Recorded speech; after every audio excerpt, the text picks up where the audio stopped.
Welcome to a fast-growing corridor in the Mumbai metropolitan region. Mumra on one side, Shil Road on the other. Strong connectivity already in place. Strategically located on the upcoming Airoli-Mulund Link Road, this project is set to rise with the city's next big growth wave. From here, you're directly connected to Mumra MM Valley, Shilphata, and Diva. Presenting Sahyadri Homes, spacious 1 and 2 BHK homes crafted for modern living. Just 2 minutes from Shilphata Junction and around 25 minutes to Navi Mumbai International Airport. Schools, hospitals, malls and stations, all within easy reach. Sahyadri Homes, where comfort meets growth. For more information, please contact on the numbers given below. Maharashtra में रहना है तो मराठी आनी चाहिए। मनसे के कार्यकर्ताओं ने कल्याण डोंबिवली की rickshaw के ऊपर लगाए पोस्टर्स, मी मराठी बोलते मला मराठी समजते।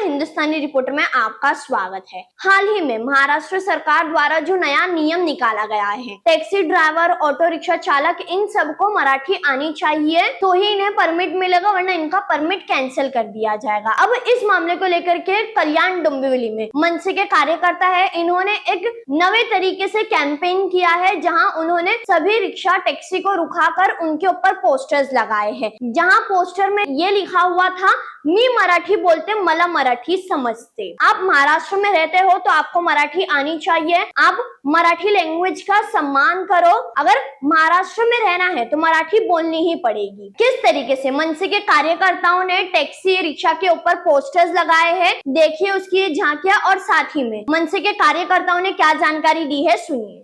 परिवहन मंत्री प्रताप सरनाईक साहेबांनी सांगितलं की मराठी हे अनिवार्य आहे। ठीक आहे, बोलतात ते आता सांगितलंय, पण हे जे कायदा आहे ते जुना कायदा आहे आणि ते जुना कायद्याची आज अंमलबजावणी आहे। आणि राजसाहेब आणि महाराष्ट्र सेना आणि महाराष्ट्र वाहतूक सेना सतत हे मराठीचं जे आहे सक्तीचं जे कायदा आहे ते आम्ही किती वर्षापासून हे आम्ही मागणी केलेली आहे आणि ते आहे, अंमलबजावणी झाली पाहिजे होती, परंतु बोलते ना देर आहे दुरुस्त आहे, आज अंमलबजावणी झालेली आहे।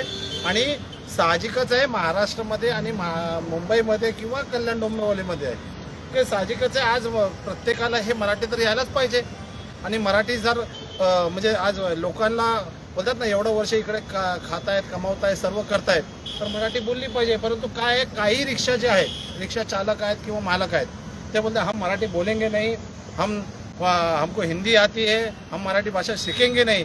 तो ये जो दादागिरी आहे हे ते चालणार नाही। मुंबईमध्ये या ज्यांना नाही येत त्यांनी ठीक आहे ना, नाही येत तुम्ही शिका। आणि आज मला आनंद झाला की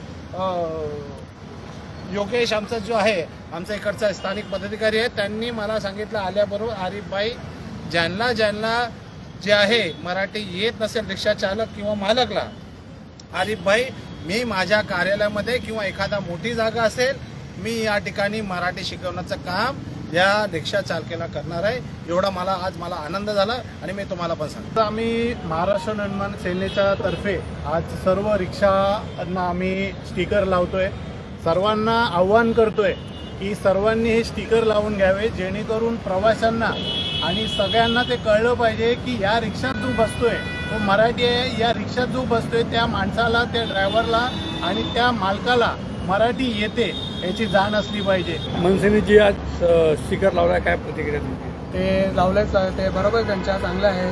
आम्ही इथे धंदा करतो, मी UP वरून आलो आहे, माझा मी UPमध्ये राहतो, पण आता इथे रिक्षा चालवतो आणि भरपूर वर्षापासून इथे रिक्षा चालवतो। मला मराठी येते आणि माझं म्हणणं आहे ते आपण इथे धंदा करतो एवढ्या वर्षापासून, आम्हाला मराठी बोलायला पाहिजे।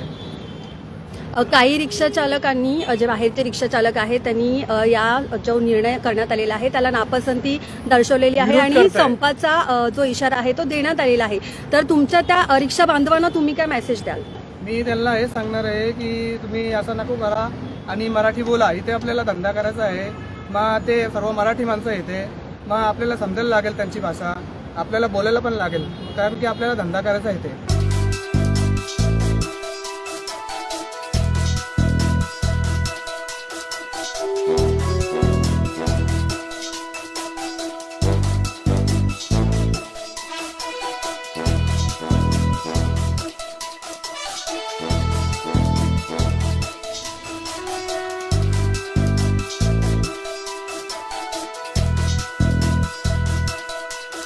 आहे